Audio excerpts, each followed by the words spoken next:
दोस्तों, क्या आपको ऐसा महसूस होता है कि आपके ऊपर काला जादू या जादू टोना किसी ने किया हुआ है, या आप पर या आपके परिवार पर किसी ने जादू टोना कर रखा है या नज़र बांध के रखी है?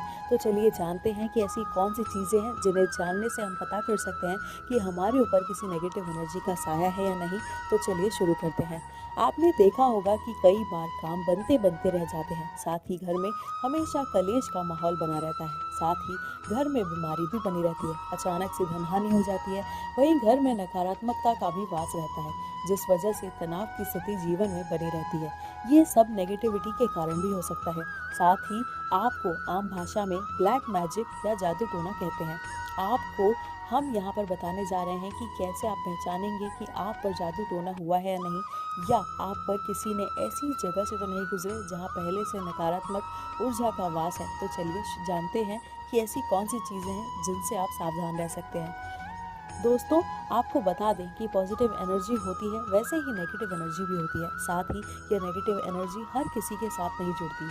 आपको बता दें कि उन लोगों से जुड़ती है जिनके सितारे खराब चल रहे होते हैं। अगर आपके ऊपर राहु और केतु की दशा चल रही होती है, साढ़े साथी दैया या मंगल की दशा चल रही हो, उन लोगों को यह नेगेटिव एनर्जी, या आपकी कुंडली में ग्रहों की अशुभ युति भी बन रही हो, वहीं आपकी कुंडली में 12वें भाग में शनि, मंगल, राहु और सूर्य की युति हो, वहीं शनि, चंद्र और केतु की युति हो, साथ ही शनि केतु छठे, 8वें, 12वें भाव में हो, तो आपको नजर लगना, तंत्र साधना या ब्लैक मैजिक हो आपके ऊपर हो सकता है। कर्क, वृश्चिक, मीन और कन्या राशि के लोगों को नजर जल्दी लग जाती है, साथ ही इन पर नकारात्मक ऊर्जा का प्रभाव भी जल्दी होता है। दोस्तों, चलिए जानते हैं कि ऐसे कौन से लक्षण हैं जिनसे आप पहचान सकते हैं कि आप पर जादू टोना हुआ है या नहीं। किसी व्यक्ति के जीवन में अगर निरंतर धनहानि होती है, मानसिक तनाव बना रहता है, अज्ञात भय लगता है, घबराहट, डिप्रेशन रहता है, तो समझ लीजिए कि उनके ऊपर नकारात्मक ऊर्जा का वास है। साथ ही ऐसे व्यक्ति को किसी की बात मानने को तैयार भी नहीं रहते। साथ ही व्यक्ति हमेशा बेड पर लेटे रहना चाहता है, मन में नकारात्मक ख्याल आते रहते हैं। साथ ही जिन लोगों पर नकारात्मक ऊर्जा का वास होता है, उनके चेहरे पर से तेज कम हो जाता है, चेहरा पीला पड़ जाता है और काला पड़ना भी शुरू हो जाता है, और इनकी आंखें हमेशा ही लाल बनी रहती हैं। ये चीज़ें अगर लंबे समय से रहती हैं और चलती रहती हैं, तो समझ लीजिए कि आप पर नकारात्मक ऊर्जा का वास है। वही ऐसे काफ़ी प्रयास करने के बाद भी अगर दुकान या कारोबार नहीं चलता, तो इससे भी नकारात्मक ऊर्जा का वास हो सकता है। दोस्तों, इसके कई उपाय हैं। हम आपको बताते हैं कि ऐसे कौन से उपाय हैं जिनको करने से आप अपने ऊपर से जादू टोना को हटा सकते हैं। अगर आपको नज़र या कोई जादू टोना हुआ है, तो आप किसी योग ज्योतिष से कुंडली का विश्लेषण भी करवा सकते हैं। साथ ही जिस अशुभ ग्रह की दशा चल रही हो, उस ग्रह का उपाय भी कर सकते हैं। जब कोई व्यक्ति बिना कारण के अचानक से बीमार रहने लगे और बहुत प्रयास करने के बाद भी उसकी बीमारी पता ही नहीं चल पा रही हो, तो समझिए कि उस व्यक्ति पर भी काले जादू का असर हो सकता है। तुलसी का पौधा बहुत ही पवित्र होता है। जरा सी नकारात्मक ऊर्जा के कारण यह सूखने लगता है।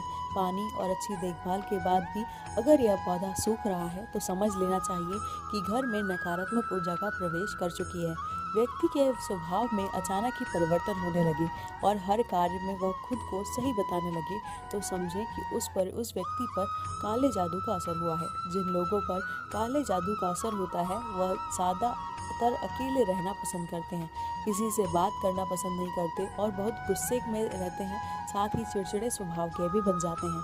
ज़रूर करें ये उपाय अगर आपको लगता है कि आपके ऊपर जादू टोना हो रहा है। जी हाँ, घर में जादू टोने का असर खत्म करने के लिए सुंदर कांड का पाठ भी आप करवा सकते हैं। इसके साथ ही पूर्णिमा के दिन सत्यनारायण की कथा करवा सकते हैं। ऐसा करने से आप अपनी स्थिति में लाभ देखने को मिल सकता है। भगवान हमेशा साफ जगह ही निवास करते हैं, इसलिए नकारात्मक ऊर्जा को अपने घर से दूर करने के लिए प्रवेश द्वार पर साफ सफाई का विशेष रूप से आपको ध्यान रखना चाहिए। इसके साथ ही सेंधा नमक को पोछे के पानी में डालकर नियमित रूप से पोछा लगाना चाहिए। इससे भी नकारात्मक ऊर्जा समाप्त हो जाती है। दोस्तों, अपने घर से नकारात्मक ऊर्जा को दूर करने के लिए आपको जो नियमित रूप से पोछा भी लगाना चाहिए। साथ ही पीली सरसों, गूगल लोबान गाय का घी मिलाकर इसकी धूप बना लें। सूर्यास्त के समय यह धूप को उपले पर रखें और जलाएं। ऐसा करने से आपको कम से कम 21 दिनों तक आपको इस चीज़ को लगातार करते रहना है। इससे आपके घर में किसी भी प्रकार की नेगेटिव एनर्जी खत्म हो जाएगी। दोस्तों, अगर आपको ये वीडियो अच्छा लगा हो तो कृपया हमारे चैनल को ज़रूर सब्सक्राइब कीजिएगा। राधे राधे।